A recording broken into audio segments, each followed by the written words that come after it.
Hello students. हम लोग पढ़ रहे थे कंसंट्रेशन टर्म्स और आज हम लोग पढ़ेंगे कंसंट्रेशन टर्म्स में मोल फ्रैक्शन। मोल फ्रैक्शन समझने के लिए पहले आप फ्रैक्शन समझ लो। फ्रैक्शन आप बचपन से सुनते आ रहे होंगे। जैसे मान लो किसी क्लासरूम में 50 स्टूडेंट है, जिसमें से 20 गर्ल्स है और 30 बॉयज है। 20 गर्ल्स 30 बॉयज। कोई आपसे पूछा कि गर्ल्स का फ्रैक्शन बताओ, आप क्या करोगे? तो गर्ल्स 20 है, टोटल 50 है, 20/50 कर दोगे, ये गर्ल्स का फ्रैक्शन हो जाएगा। और 30/50 कर दोगे तो बॉयज का फ्रैक्शन हो जाएगा। मींस फ्रैक्शन फाइंड करने के लिए हम लोग टोटल से डिवाइड कर देते हैं किसी भी चीज को। तो आज हम लोग को मोल फ्रैक्शन फाइंड करना है। मोल फ्रैक्शन हम लोग को सॉल्यूशन में फाइंड करना है। तो सॉल्यूशन में हम लोग का मान लो, सॉल्यूशन में दो चीज होता है, सॉल्यूट और सॉल्वेंट, मिलके बनता है सॉल्यूशन। अब देखो, जैसे मान लो आपको मोल फ्रैक्शन सॉल्यूट का फाइंड करना है। मोल फ्रैक्शन ऑफ सॉल्यूट, तो आप क्या करोगे? तो ऊपर में मोल ऑफ सॉल्यूट लिखोगे, मोल of solute divided by mole of solute plus mole of solvent. हम लोग सॉल्यूट और सॉल्वेंट का मोल को ऐड कर देंगे तो टोटल मोल आ जाएगा। क्योंकि सॉल्यूट का मोल फ्रैक्शन निकालना है तो ऊपर में सॉल्यूट का मोल और नीचे में सॉल्यूट और सॉल्वेंट का मोल को ऐड कर दिए तो टोटल मोल। उसी तरह से अगर आपको सॉल्वेंट का मोल फ्रैक्शन फाइंड करना होगा, मोल fraction of solvent, mole fraction of solvent आप बोलोगे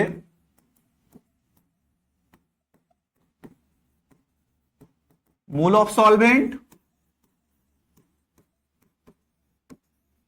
divided by total mole, mole of solute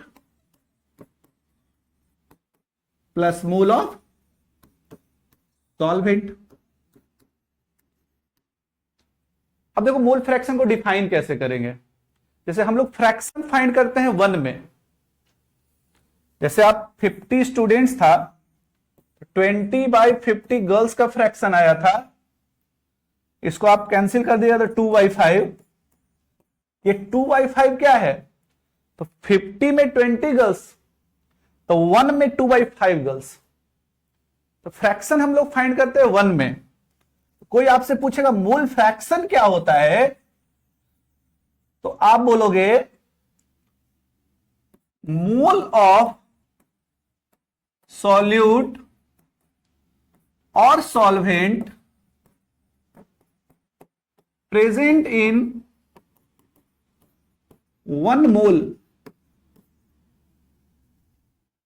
of solution. 1 mole solution में जितना सॉल्यूट का मोल होगा वो सॉल्यूट का मोल फ्रैक्शन हो जाएगा, और जितना सॉल्वेंट का मोल होगा वो सॉल्वेंट का मोल फ्रैक्शन हो जाएगा।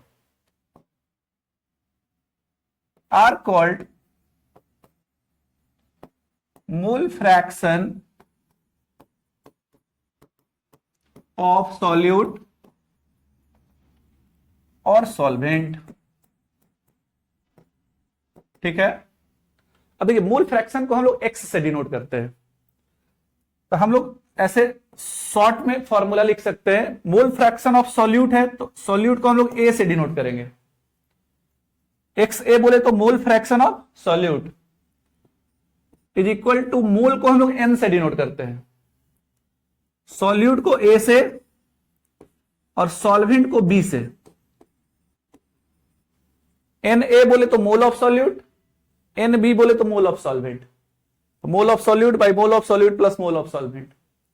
एक्स ए का फॉर्मूला हो गया Na by Na plus Nb, और XB का फॉर्मूला हो जाएगा NB by Na plus NB।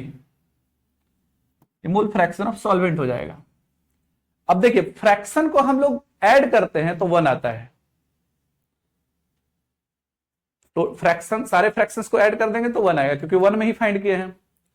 तो mole fraction of solute plus mole fraction of solvent करोगे तो ये हमेशा 1 होगा। ठीक है, अब हम लोग इस पे क्वेश्चन देखते हैं कैसा एग्जाम में क्वेश्चन आता है। क्वेश्चन का एक पैटर्न देखो। क्वेश्चन है a solution contain 40% NaOH in water, then find the mole fraction of NaOH and water.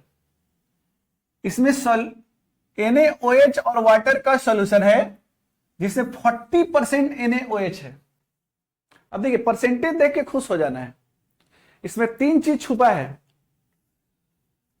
जैसे 40% NaOH कह दिया, इन सॉल्यूशन में NaOH है और वाटर है, मिलके सॉल्यूशन बना है।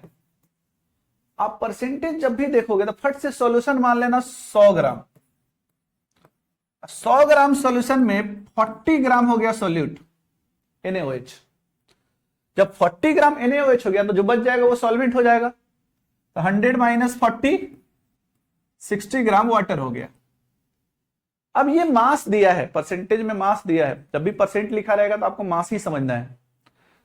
तो मास से पहले आपको मोल निकालना पड़ेगा, तो उसके लिए मोल का सदाबहार फॉर्मूला याद रखना है। मोल का सदाबहार formula mass by molar mass. Mass तो है सामने, मोलर मास हम लोग फॉर्मूला से फाइंड करते हैं। जैसे NaOH का आप मोलर मास फाइंड करोगे तो Na का एटॉमिक मास 23 होता है, एटॉमिक मास को ऐड करना है। ऑक्सीजन का 16 होता है और हाइड्रोजन का 1 होता है, ऐड करोगे 40 AMU आ जाएगा। मॉलिक्यूलर मास का यूनिट AMU या फिर ग्राम पर मोल आप लिख सकते हो। मॉलिक्यूलर मास और मोलर मास सेम। अब जब मोलर मास पता चल गया, मोलर मास हम आप कुछ कंपाउंड्स का याद भी कर लेना, क्योंकि सॉल्यूशन चैप्टर में बार बार मोलर मास यूज पड़ेगा, तो आप डायरेक्ट याद रखना, बार बार कैलकुलेट करने का जरूरत नहीं पड़ेगा। जैसे यूरिया का 60 है, ग्लूकोज का 180 है, सुक्रोज का 342 होता है, बेंजीन का 78 होता है, वाटर का बार बार आएगा 18 होता है। तो सबसे पहले हम लोग फाइंड करें मोल ऑफ NaOH। NaOH चूंकि सॉल्यूट है तो इसका मोल को Na से डिनोट करेंगे। मास बाय मोलर मास, मास 40 है और मोलर मास NaOH का भी 40 है। 40 कैंसिल 1 मोल। और उसी तरह से मोल ऑफ वाटर फाइंड कर लें, बोले तो NB, उसको NB से डिनोट कर लेंगे। 60 बाई वाटर का मोलर मास 18, 60 बाई 18 करोगे तो 4.33 मोल आ जाएगा। जब मोल आ गया तो मोल फ्रैक्शन आ जाएगा। जैसे मोल फ्रैक्शन ऑफ सॉल्यूट फाइंड करें पहले NaOH का, NaOH का मोल फ्रैक्शन के लिए सॉल्यूट वाला formula mole of solute by mole of solute plus mole of solvent. हम लोग पूरा चैप्टर में सॉल्यूट को A से डिनोट करेंगे और सॉल्वेंट को B से डिनोट करेंगे। बोलो सॉल्यूट का मोल 1, फिर 1 प्लस 3, एक सेकंड, ये 3.33 आएगा आपका, 3.33। 1 प्लस 3.33 करोगे तो 1/4.33 हो जाएगा। और इसको डिवाइड कर लेना, डिवाइड करोगे तो अप्रॉक्स 0.23 आएगा। ये हम लोग का मोल फ्रैक्शन ऑफ NaOH आ गया। और उसी तरह से मोल फ्रैक्शन ऑफ वाटर निकालना है तो सॉल्वेंट के लिए हम लोग जानते हैं टोटल 1 होता है। मोल fraction of solute plus mole fraction of solvent 1 होता है। आपको कुछ नहीं करना है, 1 में से घटा देना है 0.23, ये 0.77 आ जाएगा। एक चीज और याद रखना, मोल फ्रैक्शन यूनिटलेस होता है। Mole fraction is unitless.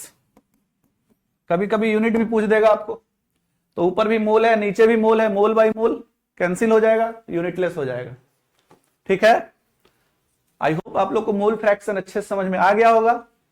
और भी पैटर्न का क्वेश्चन इस पे होता है जो हम लोग आगे डिस्कस करेंगे, और आगे का कंसंट्रेशन टर्म्स भी पढ़ेंगे।